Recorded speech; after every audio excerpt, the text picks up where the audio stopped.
Hello, I'm Derek Wheatley, and welcome to episode 52 of the Wheatley podcast. So that's 52 weeks in a row, the full year. I'm very happy with that, obviously. Didn't know if I'd get the full, without missing a week.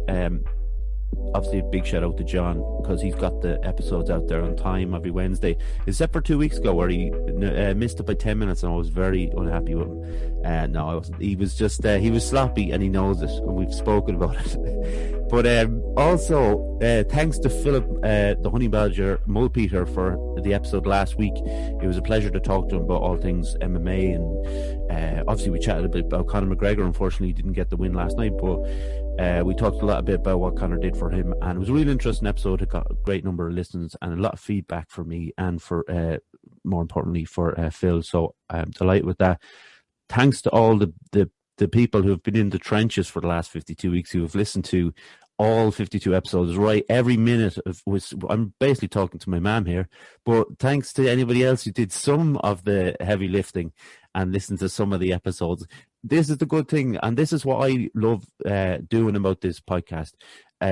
I love the variety of guests we've had on. They've all been so different, and I think what's great about podcasts in general, and the reason I like them, is because you can dip in and out of episodes, pick up on which person you'd be interested in listening to, what you want to learn, and the same goes for this one. That's why I want to have someone on every week, because it's better than just repetitive kind of people or me for like 20 weeks in a row. But the Live and Joyful is still ongoing.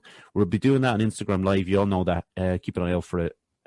We got a couple coming this week, so and a couple of very good people coming on as well, so it's going to be really good. But anyway, that's enough for my little ramble. Going to introduce this week's guest. She is the president of the Athlone Institute of Technology Students' Union, and her name is Áine Daly. How are you, Áine? I'm good, Derek. How are you? I'm very well, thanks. I'm hanging off a radiator here. I don't know about you. Yeah, I'm the same. Cuddled up beside it. It is chilly. I will say this, actually. This morning was a dangerous time to go for a run, because I nearly came down about 3 or 4 times. And it's funny when you're running. It was weird, right? I'll tell you a tiny little bit about this. I started running. It was dark out, right? So it was still dark. The snow was on the ground. And you don't care then. You're like, you don't worry about little dips or bumps in the road. You're free as a bird. And then all of a sudden it gets bright. You're trying to avoid everything, and you're slipping on the snow and everything. So I would say go at 3 a.m. and just take off and just enjoy yourself. But I stayed on my feet, and that's enough about me. So, Áine, could you give us a short history of your upbringing, please? Okay, so I'm originally from Mayo. I'm one of 5 kids. I'm the baby. So basically, in regards to mental health as well, so mental health in myself is it's always been a kind of a unique kind of story. So my father was diagnosed with schizophrenia when I was a child. So ever since I was born, he was always sick, which might sound like someone's nightmare, but to me it was my normal. So around 6 months old, my parents separated, and then we actually ended up moving to Mayo.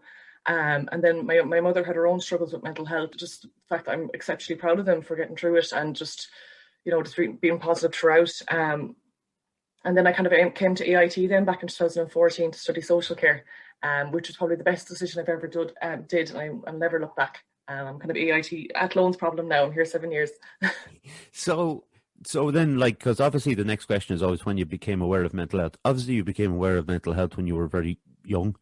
When you were growing up then, because it was something that was the norm to you, and when you came out of that, do you think that you have become more, would you have more empathy for people with mental health then? Yeah, I think you're a lot more aware. Like, my brother was also diagnosed with schizophrenia, is it 12 years ago now? So we'd be heavily involved with his care and stuff. But yeah, it's kind of understanding, it's a disorder, not a decision. Like, we were bullied heavily when we were kids for my father getting sick, because his delusions were all kind of centralized around religion. So, look, your father thinks you can walk on water. But I think that's more people not being educated enough on the illnesses out there. And I still feel like that's still the same story for schizophrenia. People just aren't educated, and they're just misinformed. And if you give people the correct information and awareness, and if you actually get people out there empowered enough or confident enough to tell their story, that's when a great change can happen within society. Oh, absolutely. And we did have Leona on here. It was a few episodes back now, maybe 10 episodes back.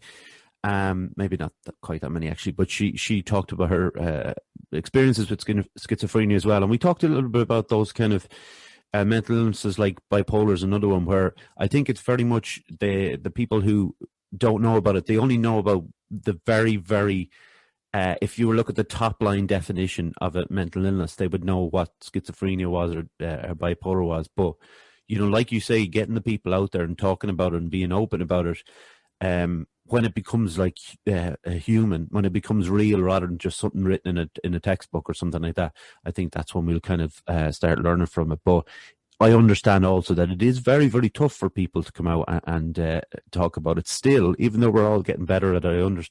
We talk about anxiety all the time and depression, but I don't know if you'd agree, like, do you think because we talk about anxiety and depression, we don't really talk as much about the other ones, the ones that might scare us a little more? Yeah, like I myself now, I suffered from depression, social anxiety, and generalized anxiety disorder. But when I was the welfare and accommodation officer in the Students' Union, I actually ran a campaign called You Matter, We Care, and I focused on bipolar, schizophrenia, and psychosis and social anxiety. So to give awareness to illnesses that we don't necessarily talk about. And the day on about schizophrenia and psychosis, we teamed up with Shine, who came in and gave a presentation, and we also ran a simulation exercise on what psychosis was like. And because of that, a student actually came forward. He was actually going through psychosis, drug-induced for the last week, and didn't know what he was going through. But because of the awareness campaign that we ran, they understood what was going on. Wow. And we also had reaching out whose family members were actually going through psychosis. So they got the information, and we directed them to the services that could give them help as well. Wow, yeah, that's pretty amazing, isn't it? Like, but yeah, fair play for kind of doing those things and highlighting them, and especially for people at the age, like when we're talking about college students, it's good at that age to kind of get them involved in and get them to realize the depths that these things go to, these illnesses can go to, So what were the reasons then that you decided to get involved in the kind of political side of the AIT? I loved giving out, number one. I know. So when I started in AIT, so when I came to AIT, my first choice was actually Sligo. I did a PLC up in Banload College, and I missed out, so I got 7 distinctions and 1 merit, and because of that 1 merit, Sligo IT didn't want me. My second choice was Athlone. And I remember ringing Athlone saying, will I take the offer or not? And they're like, take it. It was a level 8. I was like, Gran, I'm going to go down. And I was petrified. And then just before I was meant to start for my inductions, one of my best friends took his life. I was over in Scotland at the time when we got the news. Jonathan, who actually is the whole reason I'm actually even still here, he saved me from a suicide attempt and got me to hospital in time when I was 17 years of age. And then when I was over in Scotland, then when I was 22, we got the news. So say my world was turned upside down was an understatement. But my partner at the time really encouraged me. He's like, you have to go. You've worked so hard to get into college, just go. So I came to AIT, I started late, I was petrified, I didn't know a soul up in Athlone, didn't have any friends. I was like, I'm going to drop out. I still remember, even when I went up, I was too early for class, so I sat in the bathrooms near the library for half an hour, because my social anxiety was too bad just to sit in the canteen. And then I went up and I met lovely people, and the people I'm friends with now for the rest of my life. But I knew my mental health was a trigger, and drinking and going out with everything would only regress myself. So I got involved with clubs and societies, and that's when I came across the Mental Health Society, and that was the making of me. So in the first year, I took the role as public relations officer, and the next year, then I took up the role as chairperson, and I absolutely loved every part of it. There was amazing people I was involved with within the society. We ran great campaigns. I got to work very closely with Trassa Fox, who was a massive mentor and still is a massive mentor for me. Which kind of progressed myself going forward then for the role for Vice President for Welfare and Accommodation in the Students' Union.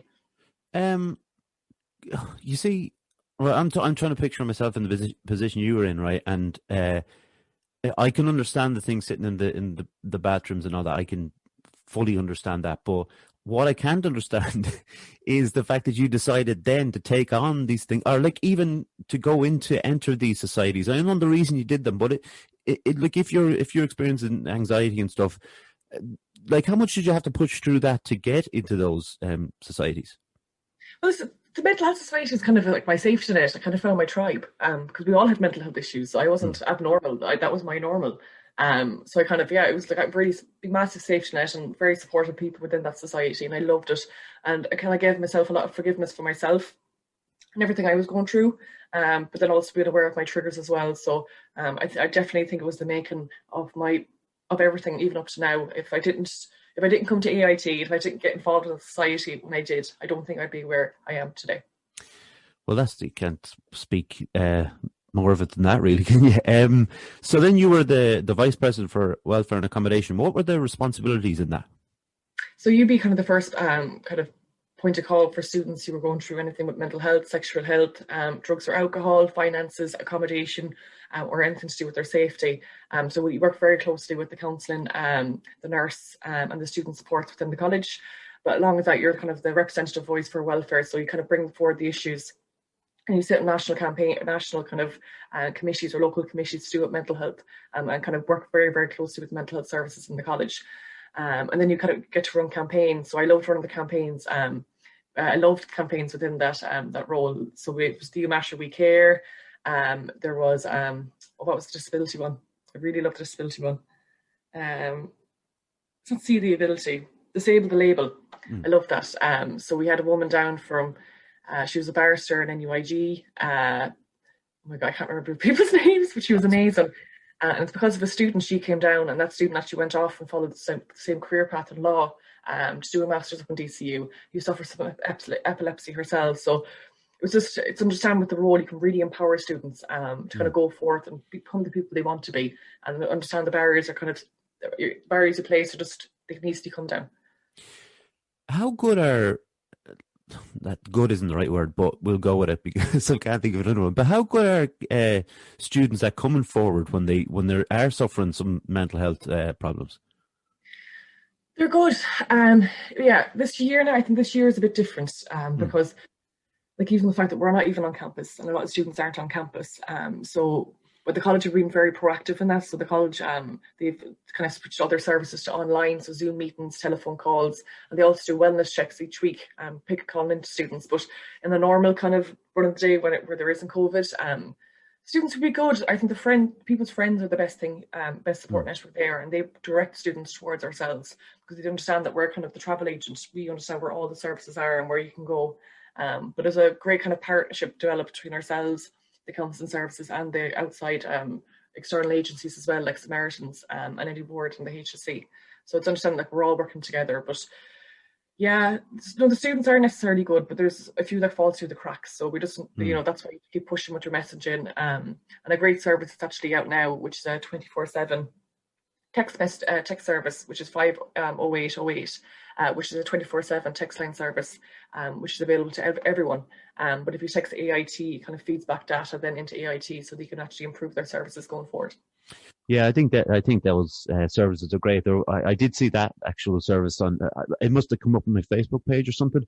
But I also saw there's one called Talk to Me as well. There's another 24/7 one where you can call and speak to a counsellor and things like that, which is, I mean, it's so vital because we were speaking just before we came on about that. And when, back when I think 11 years ago, 12 years ago, when I was in particular low, like all those things weren't available. They were things that we're still trying to improve on. I understand that in the departments and stuff, the mental health department and the health department. But, it was a long time you'd be waiting. But even if you just have someone on the other end of a phone, because some people, I don't know if you found this, whether it's from yourself or from your friends, some people won't want to bother their friends. They always see it as something like, oh, I don't really hassle with my friends about it, Yeah, you can go into a very dark place when you're going through your mental health. You just feel like you're a burden on everyone. And like, it's understanding that that's just your mind playing tricks on you. You're not a burden. People want to talk to you. And I think it's just getting that message out there because, like, especially in Ireland, like, we have no sunlight. We just have rain and we have clouds or snow, thankfully, some days. So like, we're all deficient in vitamin D, which is a massive factor of depression. But even our culture and our society is a massive thing. So as you said there, only last few years we've kind of progressed with our services. But if you go way back, like I did a report on this before in college, if you go way back into Ireland's history, it was so dark. So everything was better with the church. So like suicide, you couldn't be buried in Catholic grounds, or so then they're like, oh, this person just fell for this reason. So suicide was always underreported. Or even in regards to our relationship with mental health hospitals. So like Ballinasloe back in the day, their mental health hospital was like a powerhouse for the town. And there used to be this thing within mental health services called wintering in. So they used to take their family members out during the summertime and worked them on the farms, and then put them back in the winter when they had no use for them. And that was a culture that was in Ireland. And there was one mayor that tried to shut everything down, but the government and everything went against that because they were making so much money.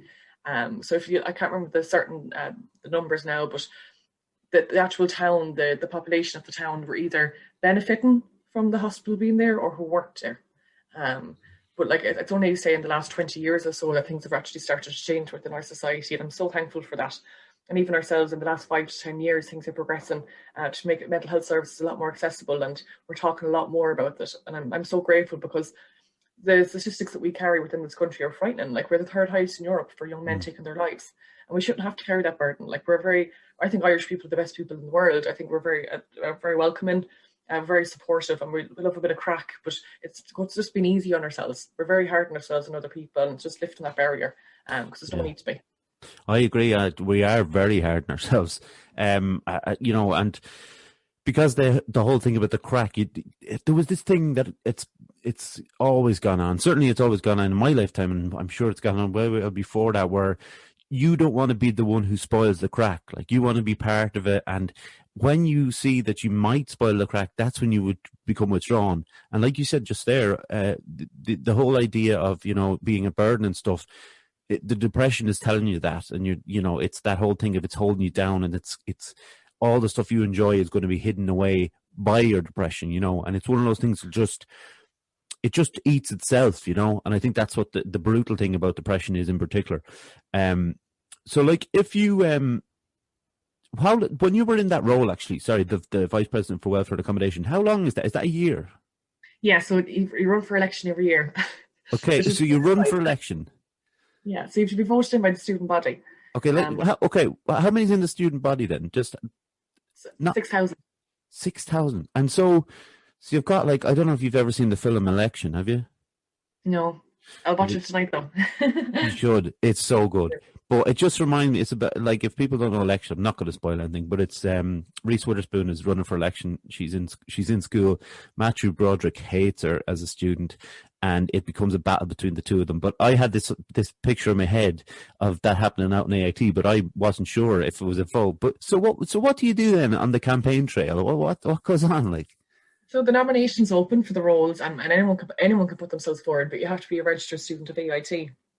So I've actually never run against anyone for my elections. The only elections I've ever ran against someone for was the national committees with the USI.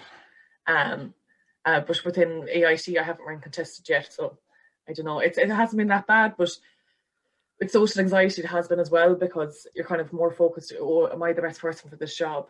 So you're running against yourself, and there's a lot of self-doubt and stuff. But yeah, so the nomination's open. When they close, you kind of run through the rules and regs for the elections. Then you have to canvass, so you write up a big manifesto. You give it out to students, so this is what I want to do. Then you have your hosting, so you have your speeches, and then students ask you questions, and then it's election day then. So it's a bit of crack. I'd encourage everyone to go forward. I've grown and learned so much from my roles. Probably more, not to put down on my degree, but I've learned so much more practical experience from my actual 3 years in the Students' Union. I encourage absolutely everyone to put themselves forward. You won't regret it. That's good advice. Do you debate anyone or everyone? Yeah. I know. No, we sit in all the boards within the college. So we sit up from everything up to governing body, academic council. I'd have seats now in all the technological university boards, and then working groups, and then everything within USI as well. So if you bring forward a policy within USI's national council, you have to debate other officers for it to pass. Oh, that sounds like a lot of hard work. Fair play. Listen, Áine, I'm just going to throw in an ad here, and we'll get back to it. All right. Yeah. So let's get this right. Fusion Training Centre, Monksland Athlone, a place to train in Brazilian Jiu-Jitsu, kickboxing, martial arts and CrossFit. A great atmosphere with experienced coaches and a real sense of community. If you want to join the team, find us on Facebook at Fusion Training Centre or drop in for a chat. Fusion Training Centre, train like a warrior. Right, so I've done that 52 times and I still don't know it off by heart, which is appalling. Really, it's shocking. But I know if I tried to do it like off by heart, I would mess it up. Like, and I don't really like messing it up, but just out of my own pride. Obviously, the gym isn't open at the moment, goes without saying. It will be back soon, hopefully, and everybody should go out. give Martin a shout. Like I said, you find him on Facebook, or you can not drop in for chat yet, but when it opens again, and get healthy, learn a new skill, choke some people if you want. That's always an option out there. That's great fun, actually, choking people. It's very underrated, I would say. In I wouldn't say in real life. That sounds bad. Actually, I'll go to the next question. So tell me about the setup then for mental health out there, Áine. Oh, it's amazing. We're probably one of the best in the country. No bias here. Within AIT. So it's led by Tracey Fox, who's an absolute powerhouse in her own right. So she's the head counsellor, and she was also the lead in the national framework that's now developed. In identifying key gaps in the suicide prevention and higher education, which is going to improve mental health services nationally. So this has been implemented through the Higher Education Authority, which is a massive step forward for mental health. But to go back to the question, Tracey Fox is the lead counsellor and head of counsel in AIT. Then we have Mick McGann, who's an absolute sweetheart. He's been there for a few years as well.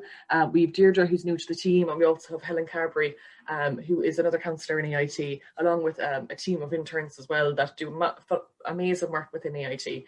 And we also have a new admin as well for the services, which is the first time in the history of AIT counselling that we have that. So there's a good core team of people there that do phenomenal work for the students in AIT. Very heartwarming, actually, to hear that kind of the work that's going on out there.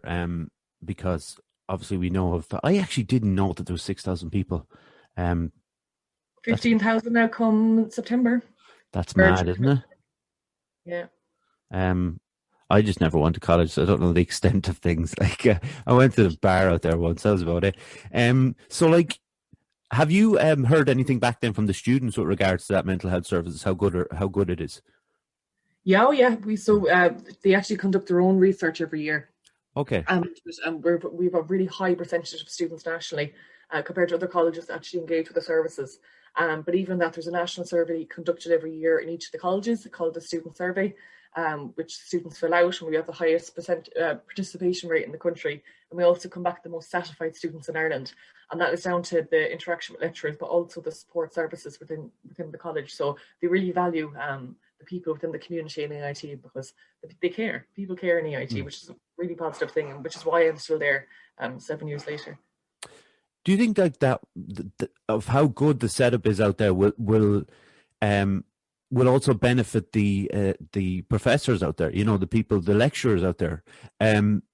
Do you think that they can feed off that with regards to not so much spotting people? You can't spot someone who's suffering from depression or anxiety, whatever it might be. But you think that they will help them almost care for the students in a certain way? You know, that I like, again, haven't been to college, so I'm just kind of winging it here. But like with teachers as well, you know, do you think that setup alone will be able to help lecturers? Yeah, I think they're very aware. Like we're not, like, I know it might seem like 6,000 students is a lot of people, but it's quite a small campus as well. Like we all know each other, so no one's a stranger in a sense. Everyone knows who everyone is, and no one's afraid to approach everyone. So like, you can talk to a head of department, you can talk to a dean. Like even Kieran O'Connell, the president, is so proactive in mental health. You'll be walking through the canteen, waving at people, having chats. Like no one has notions in that sense. Everyone kind of works together for the best interest of the students, which is it's very positive to see. Yeah, I think that's another thing as well. If the guy at the top, I suppose, is showing such enthusiasm for it, it's going to obviously go down into the other lecturers there. So that's brilliant to hear, actually, because like I was saying, I don't know a lot about it. I was interested in getting you on to talk about this, and I didn't realize until we started talking that you were so involved with the mental health side of it, especially initially. And, it's actually, you're perfect for this podcast, because we can talk a bit about both, you know, the kind of the side of it where you're politically involved, and also the side of it with mental health. So that's great. Like, to your knowledge then, because again, I know it's difficult now because there's a distance between yourself and the college and all the students in the college. Like, how do you think students are coping with this lockdown? It's hard on everyone. It's exceptionally hard on everyone. Like this, like we're not we're not kind of built, we're social animals, like we're not built to be, staying inside isolating or like communicating over Zoom or, things like this. But we've run a couple of surveys within the college to kind of gauge students and how they're getting on. And there's positives and negatives to this. They're happy because they're not wasting money in rent. They're not making the trek every day to college, and they're saving money. The convenience of just opening their laptop. But then there's also isolation is a massive, massive thing. The kind of word vulnerable is completely changed with students. Like some students who identify with the LGBT society who have to go home after coming to college are regressing now because they can't be their true selves. So I think there's going to be a big kind of a lot of PTSD at the end of this pandemic, and when things go back to what normal was. Because it's the longer trauma goes on, the longer or more kind of amped up PTSD can get within individuals. But just being aware of the services out there for anyone who might be going through struggles to engage, get in contact. They want to hear from you. It's just so important to reach out. How have you been dealing with it on a personal level, I suppose? Oh, Jesus Christ. Sorry, at the beginning, at the beginning of COVID, no, I was not great at all. My mental health at the time, I didn't even see how bad I was, but I was very bad. My anxiety went through the roof, my depression. My sisters now are my safety net. Like I thank them so much for everything that they do. But it took me a few months just to kind of get back to myself. Up to my medication. Medication is probably something I'm always going to be on. And I used to have a lot of anger towards myself for that. Like, what's wrong with me? Why can't I fix my serotonin in a way that I can just function normally? But everyone's different.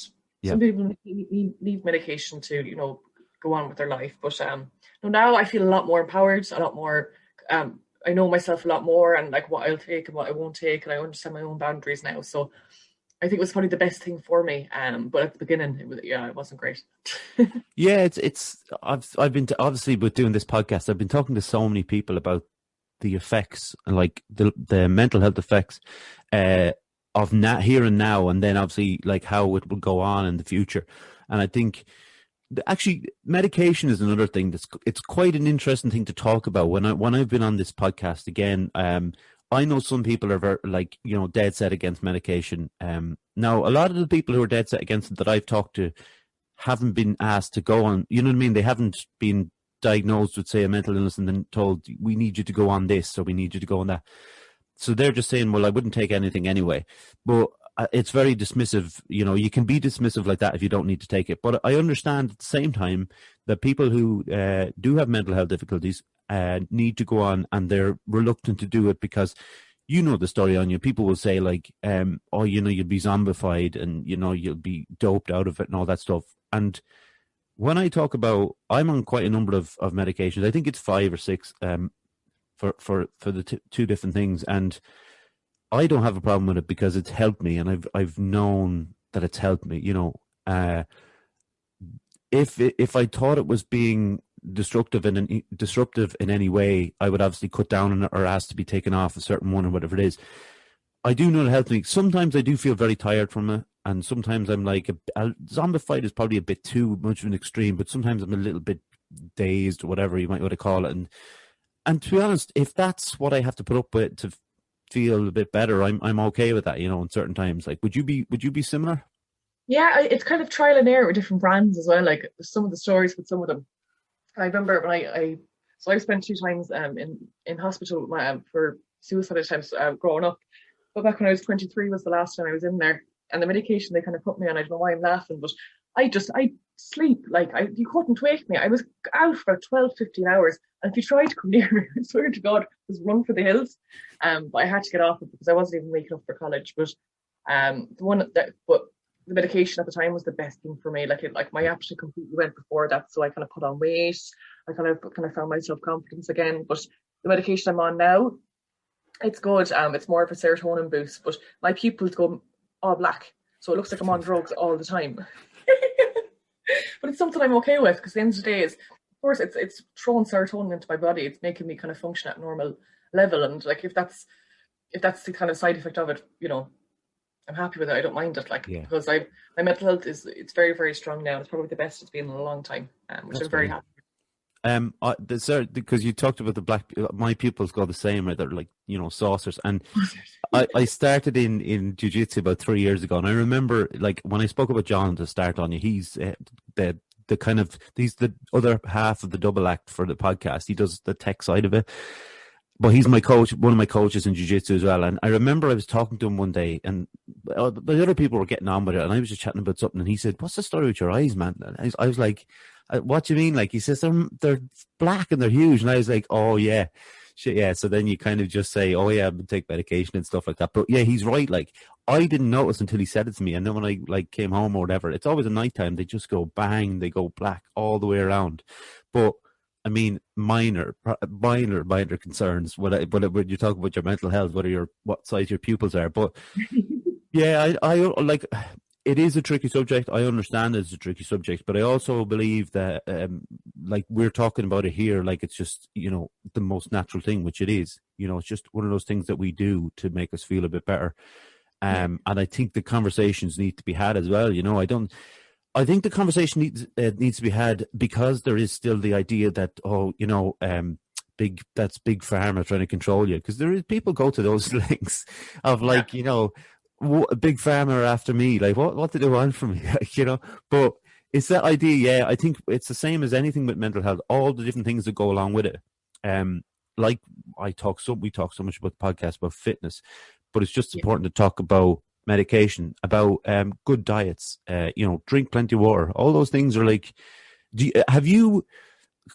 I have this like routine of those kind of things, and I fall off the wagon, have a few too many biscuits sometimes, but like that's okay too. But do you have that like conscious thing, not every day, but like weekly, of you have to look after yourself? Yes, I noticed my mental health starts to regress. I start isolating myself, and I stop talking to my friends and stuff. Or even my mindset, my thought pattern can get very negative, very destructive. So I think it's just catching yourself quite early on and just saying, no, this is not going to be good for me. And then even exercise is a big thing. So I exercise a good bit with my friend Alice, who lives over in London. She's probably one of the most positive people and funnest people I've ever met in my life. And it's great, even with Zoom now, it's like we're in the same room, but we're countries apart. But yeah, I think it's just surrounding yourself with people is a massive, massive thing as well, virtually. Even virtually, yeah. Why do you think that is, though? Why do you think it is that that's your immediate thing to start doing, to isolate yourself? I don't know. It's always been, I always regress and just go within myself, and like that's kind of the flags, the kind of flags. Okay, something's not right here. I'm starting to slip again. But thankfully, I have good friends around me who kind of badger me. And they know I'm kind of slipping, or if they haven't heard from me in a few days, they'll be like, "Oh, is everything okay?" And they'll ring me loads on Facebook and stuff. I'm like, "Answer the fucking phone." Yeah. But I don't know what it is. I think it's just a kind of a cope mechanism, I think, for myself. I kind of go in, but I'm aware of it. And I know it's a very destructive thing for myself and my mental health. So it's just catching it early on to ensure that I just don't go down a rabbit hole. Yeah, like I live with my landlady. I've lived with her for years now, and her name has come up on this program so many times, and I don't think she's listened to one episode. But why should she? She just to listen to me every day. But it's that kind of thing where I know it sets. I'm sure it puts my parents' mind at ease that I do have someone here, because because we know each other so well, myself and Anne, that there's this idea that I won't even notice anything maybe at this stage of anything going wrong, whatever. But she'll just be kind of maybe on the second day of it, maybe go, "You're very quiet. Is everything all right?" And that's just immediately kind of click something off in my brain as if, "Oh, is everything all right?" Like I mightn't have even noticed that I've been very quiet and kind of, like you say, inward, and just sitting there reading my book all the time and just not conversing with her, because normally we're having a bit of crack, like, sitting down in front of the fire, having a bit of crack in front of the TV or whatever. So it's nice to have that there. And yeah, it's weird that I will go inward like that as well, but I'll do it in company, which is, it's probably not the worst way of doing it, to be fair. If someone's noticing it, like at least someone's flagging it, and then kind of go, and we're able to kind of go, well, I'll snap out of this and start talking to Anne about some nonsense that's on the TV. Actually, this is very random, actually, but have you ever seen the show? I think I was talking to Anne last night about it, and she was watching it. And I said to her, "This is the lowest point in TV history. It's called what's it called? The singer, the masked singer. Oh No, Jesus! I don't Oh, really watch TV. oh, you're better. Oh, you're better off. It's just Netflix. shocking. It's people will be listening to this now and know what I'm talking about. But it's basically celebrities come on and they wear a full mask and a full costume, so you don't know who they are, who's the singer, and then like these celebrity panel have to guess who they are. And not, it's so bad. It would make you depressed. Like it would honestly, like you'd come away from it going, Jesus Christ, is this what we have to look forward to in the future? But when I read about it then, because I was like, where did this idea come from? It's based on a South Korean TV show. And South Korea have some great TV shows, like some really most bizarre, like Japan is the same. They have these bizarre TV shows and it kind of makes sense, but I suppose we're not used to it. So I'm looking at it going, like, I tell you what you do, right? This is random. I'm really gone off topic here, but it's okay because it's a podcast. We can do that. When we go off this, right, when we're finished, just type into your search engine, type in The Masked Singer 2020, and you'll see what they're dressed up in, and it'll just be like, it's just amazingly bad. But and they have to guess this. Stick with me on this. They have to guess the people, right? And it's like they'll say like one of the people thought like someone in the suit was Sia. Like, what would Sia be doing on that show? Like, I mean, come on, like, I thought they were going to start guessing Elvis Presley at one point. It was just madness. It was madness. But anyway, don't know where that came out of. Why did I bring that up? I'm going to watch it later and see how it is. Yeah, it's just watch 10 minutes of it and you'll just be like, wow. But anyway, let's get back to you. So you moved through then, almost through the ranks then to get to become president. Is the president's position 1 year as well? Yeah, so you can rerun. Okay. So the term only lasts a year. So I reran this year for president, whole thing with the merger. So we just partnered up with LIT at the time. So like we've been extremely busy this year. LIT and ourselves, the two student unions, we've merged our structures now and we've came to agreement on a singular union for the TU.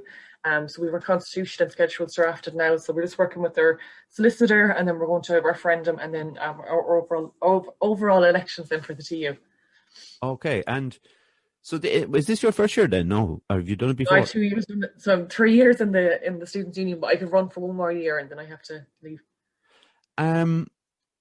How are you then with because I imagine it's pretty full on, is it? Yeah. How are you with you give all yourself to this job, but I love it. Like it doesn't feel like work because I love it, and like it's so weird. It's a drug. I really, really enjoy it. Like I love representation. I love the meetings. I love kind of not fighting, but going in and knowing your kind of stuff, and like because real change can happen if you just care about your job, and you can make an impact. Like a lot of changes happened in the college over the last few years, and I've been lucky to be a part of it.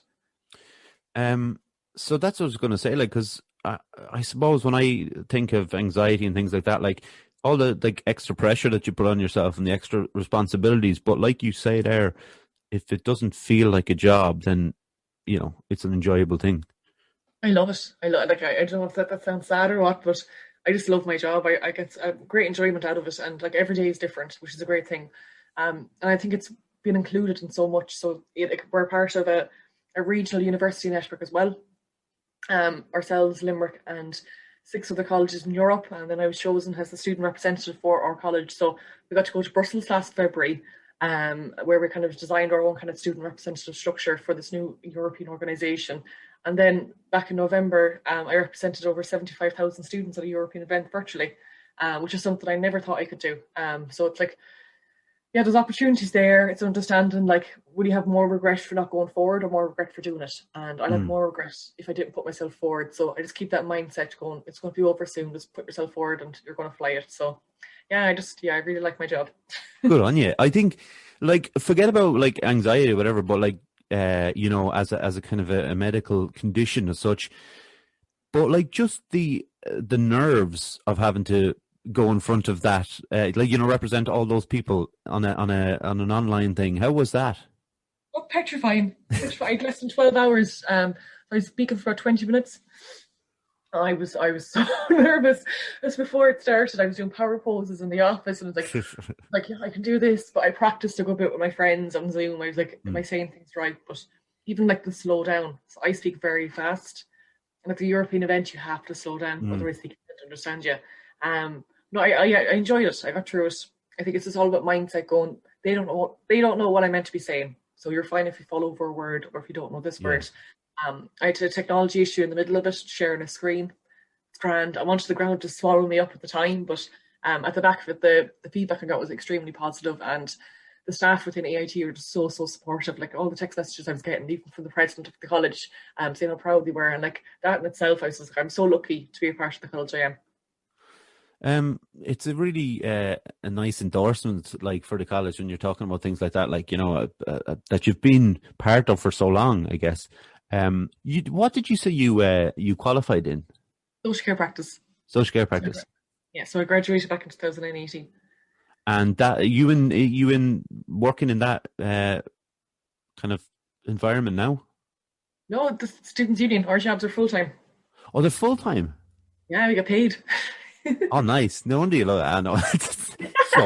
So cynical. It was amazingly cynical. No, I actually didn't know that. I didn't know it was a full time position. Mm. Wow, that's pretty Yeah, good. it's That's good. fun. That's deadly because you like it. Like if it was a hassle or a burden, it'd be like, oh Jesus, why isn't this part time? But if it's full time, it's full time. Oh, What is? yeah, you work I probably do over 50 to 60 hours a week within my job easily, and then I do Oh, some work at the weekends. But it's not a chore to me. It's something I really enjoy because you'd be drafting a lot of policy and stuff, helping students first and foremost. It was so many different issues. Like you wouldn't even believe some of the issues going forward. But just even seeing the student at the end, how happy they are, or if they get through their exams, or they get through that issue they're going through with their family, or that financial issue, it is all worth it. Every part of it is worth it. do you have like a set task then, like as the president, or is it across the board, or do you have to concentrate on certain elements of the student body, or do you know what I Yeah, so mean? I have a team. So I have a great team. I have Niall Lockton, who is my deputy and vice president for welfare and equality. So he used to have the role I used to have 2 years ago. And I also have vice Kevin Packyman, who is my vice president for education and communications. So their job is more central on the student facing issues and issue gritty. So students go to them, see issues with their grants, Susie, lecturers, timetables, their mental health, sexual health. And then I'd kind of be the spokesperson and the principal officer. So a student can come to me if they want, like they won't be turned away. I'd sit in all the committees and working groups within the college. I'd be kind of the CEO. I'd run the organisation, be over the staffing as well, so preparing budgets. And then I also be the spokesperson as well with the USI. And how that's a lot of stuff. So how often are you actually on these kind of meetings with people? Weekly.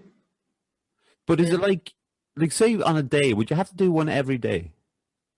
I can even look at next week and just what Yeah. we do. Yeah, we do officer reports. So they'll be published on our website. They'll be up next week. We can ask anyone. They can have a look and see what we kind of get up to, which is kind of good insight. So next week we have a meeting on Monday, which is somewhere with NSTEP, which is all about student engagement, to prep us for the meeting for the international panel, which is the following week. Then nothing on Tuesday. Wednesday, then we have an operational meeting, which is a Zoom meeting for like ourselves, lecturers, the registrar. So we meet at 9 o'clock every Wednesday morning to kind of work on issues that are affecting staff and students around the technology, so with education and stuff. But a very interesting thing is we have an international panel visit. So basically, this is all to do with the TU. I find this whole TU thing very exciting because it's very exciting for this region because it's going to massive economic growth for this region is going to happen from this. So it was like a stage process of becoming a technological university for IoT. So number one is you have to partner up with another IoT, which is an Institute of Technology. So AIT and LIT came together, and like I think it's a partner made in heaven. It just makes sense. It's not difficult. So you have to hit a certain level of metrics before you can be even considered to put in an application. And then you just sign an application then. So with the application, there's loads of different working groups that kind of feed into it. So what this new TU would look like, and mental health and student supports are a massive part of that. Sorry. So with that was submitted. Then what the HEA do, my voice starting to go. All right, no, I'm gonna step in here for a minute. You're gonna come back to me in 2 seconds, all right? I just want to say, well, I'm looking on you here on the screen, right? And I'm trying to imagine what she's got in front of her. It looks like she's looking left, right, up, down. Like there's maps of all sorts of busy stuff on the wall. It's like I'm imagining some sort of CIA operation going on there. But are you all right to go on? I am. Good. So basically the application gets submitted to Minister Simon Harris. And then what he has to do with the HEA is basically get an international panel of experts together. So they're from all over the world. There's people from America, from Canada, from the Netherlands. So they're coming to AIT from Monday, which is like, whoa, but all virtually. So if it wasn't for COVID, they'd be on campus meeting everyone, kind of seeing what the kind of community culture is like, and what their job basically is to assess if this is going to work or not. Okay. So everything aside from this is a massive thing, and we have our own. The Students' Union have their own session with them, which hasn't happened in any of the other two mergers. So TU Dublin was one, and MTU was the second. And the fact that we have our own session is massive. So what we've been doing is talking through our representative structures and how that's going to work for the future TU, for between AIT and LIT. So then what happens after that is they compile a report. When the report is finished, they give it back to Simon Harris. And Simon Harris has 30 days then to decide if we can become a TU or not. So if he decides then, we'll be hopefully designated in March or April, and then opening our doors as one legal entity in September as a new TU for the Midlands and Midwest region. So it's very exciting. Yeah, that'd be great, wouldn't it? Yeah. It's going to happen. A lot of hard work's gone in, like, by everyone to get it where it is. You said to me there last night, I just texted you, or was it the night before, about the last president. What was the story with that? Oh yes, so the last president of the AIT Students' Union. AIT won't exist come September. Okay. So this time the last ever Student Union president for AIT. That's a pretty good that's a pretty good thing to have there, isn't it? It's sad. But it's positive for the college, but it's just sad. AIT is never going to, it's gone. Yeah, it's also another one where people say, you were the last. What did you do so badly that you were the last? you know Irish people are going to say something like that, you know. But listen, it's all very fascinating stuff, but let's just talk a little bit more about yourself. What do you like to... I know I was going to say the question that we spoke about earlier on, but if you had spare time, what would you like to do? Travel. Travel? I'd love to travel. I cannot wait to get this vaccine. I cannot wait. I can't wait to get it. And once I get it, me and my friend, because she's getting hers now in the UK, because she works within the homeless services. So she's getting her vaccine now. Actually, funny note, we were talking, was it 3 weeks ago? And she had the sniffles and a bit of a cough. I was like, you have to get yourself tested. She had COVID. She didn't even know. Yeah. So it's kind of encouraging people just to get yourself tested. But yeah, so hopefully I won't be waiting too long for my vaccine. And then when we get them, we want to go into Ireland. Let's go off. Oh, that'd be nice. Yeah, it's a bit of crack in Europe. Is it something that you've always wanted to do, travel? Yeah, but myself, like when I was younger, I moved up to Liverpool when I was 19. I lived there for 2 years. And then like for one of my placements, I went over to South Africa, Cape Town. I lived there for 3 months, working in a township. Nice. I loved the experience. So yeah, I'm not afraid to kind of pack my bags and get up and go if I kind of get the itch. But I think Athlone is my home for the next while. Yeah. I'm kind of, I don't know, I don't think travel is something that, I think I had some bad experiences when I was in a bad place, and then you know yourself, like if that happens, it tends to kind of scare you away from those kind of like activities. And I guess when I went to Miami, I had a particularly tough time, and I know that sounds like such a lame thing to say as well. Oh, like so privileged I was in Miami, but then but I honestly I was really not having a good time, and it kind of put me off the kind of traveling buzz. But I think it'll be like everything else. Like when you've gone through certain things, you've got to push through, and I've pushed through on certain things, and maybe not so much on the opportunities haven't been there for traveling. So maybe start small and then get bigger and bigger. But so you're going to go into around Europe, obviously, yeah. Hopefully, if I get my vaccine in time. Oh right, so is there a time limit? There is. You can do a kind of a checker, a kind of tracker online. But like it's probably going to be August. July. Oh no, I'm talking about like is there a time limit on the travel? Oh no, but I'll be working again. So the summer when the students are here, will be fine. Well, that's if I get re-elected. Oh, of course you will. Of course you will. So We'll be all canvassing all the for you. students in Athlone and Limerick have to vote me in. Yeah, we'll be canvassing. We'll get all our listeners out canvassing. We'll be grand. We'll get you back in. What about then? Like, while you're at home at the moment, when you're not working, what do you do to just chill out? Catch up with friends, that's a big thing. I exercise as well. You're quite limited now since you can't Yeah. really go places, but just really catching up with friends. I'm never off my phone really. Do you watch the Masked Singer? Do you ever see that? Let's not go down that road again. That's not a place you want to go. But TikTok now, TikTok's quite addictive. yeah, it's so yeah. The phone thing is interesting, isn't it? The phone thing is something that's I check my phone a good bit as well, but I definitely check it more now. I read a lot, right? So I'll be reading, but I'll have the phone here. But I'll find myself, I'll kind of have the book up like that, and then I'll read 2 pages and I'll check it, and there's nothing going on. There's no big thing. Now, the difference being, I suppose, before the pandemic and stuff like that, I didn't have a podcast.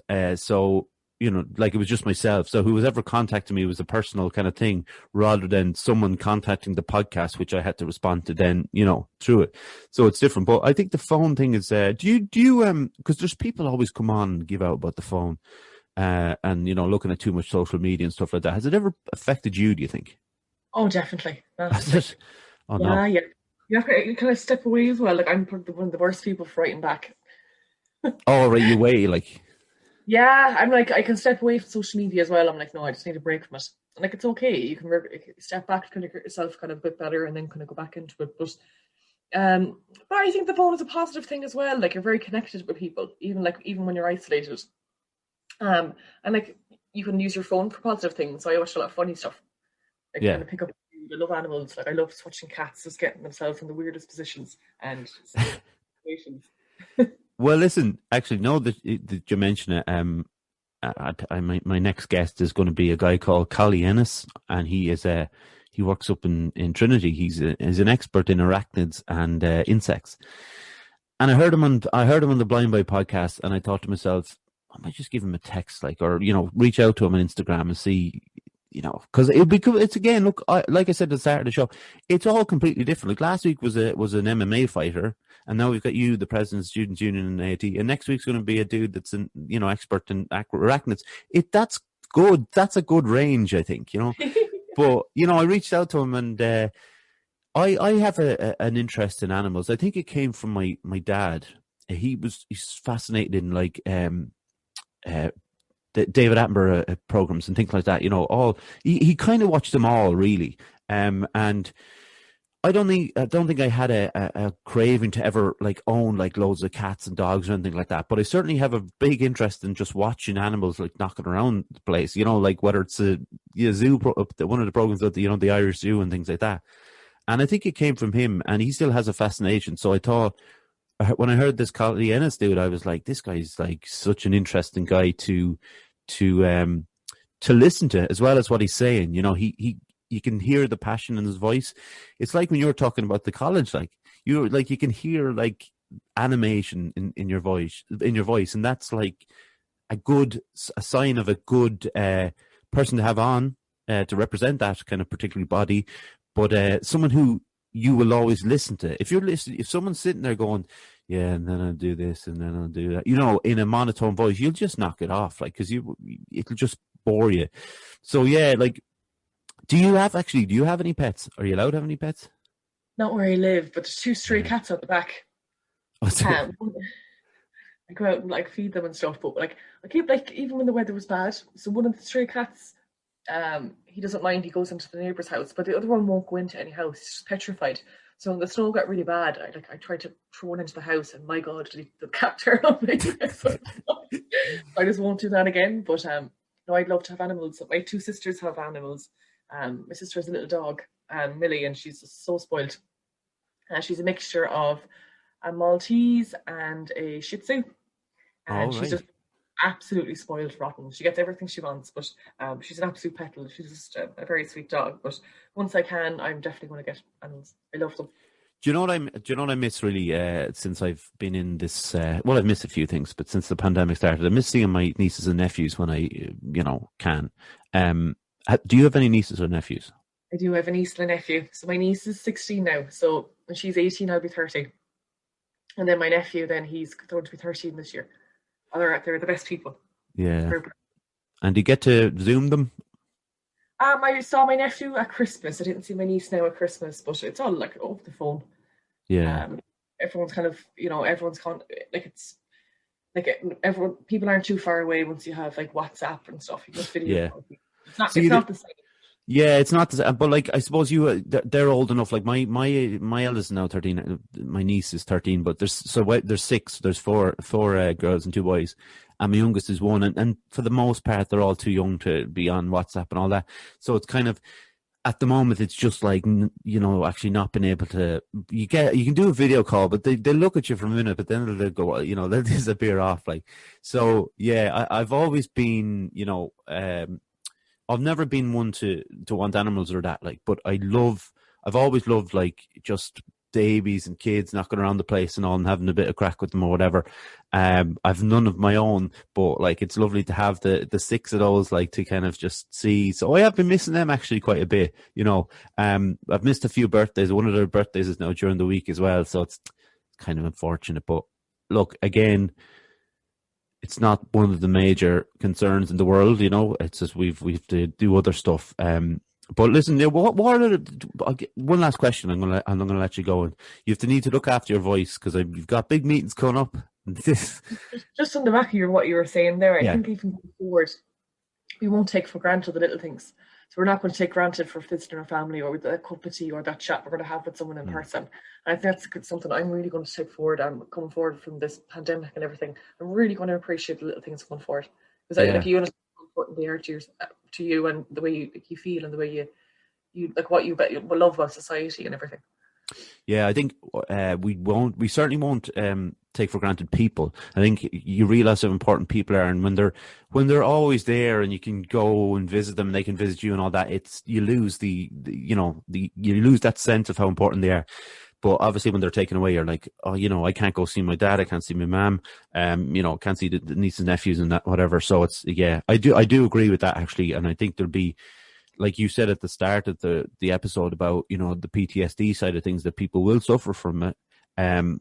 We'll also learn and kind of learn to appreciate the kind of those, like you said, the little things, and even people in general, not just pubs. That's all I hear about. But what are your hopes for the year, Áine? My hopes is that we become a technological university, work-wise, for the Students' Union, that our documentation passes referendum, and we have a sabbatical team elected. And then for my personal goals, I don't even know. Go travel. Day off the cigarettes. I'm 22 days off them now. 22 days, people. That is some big congratulations from me. Very proud of myself. Should be. You should be. People are trying to do it all the time, and they're not being able to do it. So, and it's such a hard thing to do. I want to just point out there that this is our first campaign broadcast for the next election. All right, but I asked Áine what her hopes for New Year, and she put the college first. Right, she said the college, and then she said her own hopes. So if you don't vote for now, all right, something wrong. Anyway. Don't get me wound up. You see, I wound myself up talking about that TV show, and now I'm ready to go. You have to watch it now. Do you know what? I know it's on the horizon next Saturday, and I know Anne is going to watch it next Saturday, and I'm going to be downstairs trying to warm myself in front of the fire, and that's going to be annoying me. But I keep losing the point because I keep thinking back of the Masked Singer. But Áine, I just want to say thank you very much. It's been a pleasure talking to you. I really appreciate you coming on a Sunday.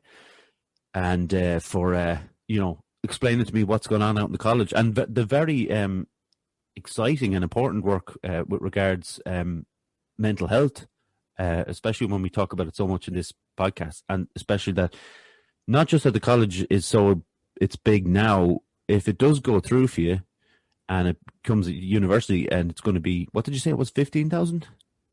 15,000 students, but even for the fact for the Midlands and Midwestern region, the benefit it's going to have for this region is going to be enormous. Like the economic benefit, the jobs, the opportunities. Students won't have to go to Dublin anymore to get a university degree. Everything's going to be on their doorstep. And I think that's the school to be amazing for this region. Amazing for Athlone. Simon Harris, you better do the right thing here. All right? You're right. I've got no problem with you, Simon, but just do the right thing and everything will be all right, okay? Let me get through this, Áine, and I'll get back to you, all right? So, yeah, look, I say thanks very much to John again for all his hard work over the last year, for getting all the content out there. I thank these people in every episode. The podcast would not be happening if I didn't thank these people. So that's why I do it. So I know people probably turn it off at this stage, but I just wanted to let you know. I want to say thanks to my mum, my dad, my granddad, Jer and Calvin. We are on YouTube. Subscribe to the channel. If you're listening to YouTube now, just hit the subscribe button and then we're all good. We're on Facebook, Instagram, Twitter, the podcast platforms, Spotify, Apple, Anchor, Google Podcasts, etc. There's a few more that I never remember. I've never checked. I say this at every episode. I never remember, and then I never check what they are. But listen, yeah, thanks to everyone for listening all the way through these last 52 weeks and this episode. And here's to the next year with a flawless record. Áine, thanks very much. And congrats to you, Derek, as well. 52 episodes is a great achievement. Oh, thank you very much, Áine. I appreciate that. And to the people who sent us messages the other day, thank you very much for that. We appreciate it. So take care, everyone, and we'll talk to you next week. Bye.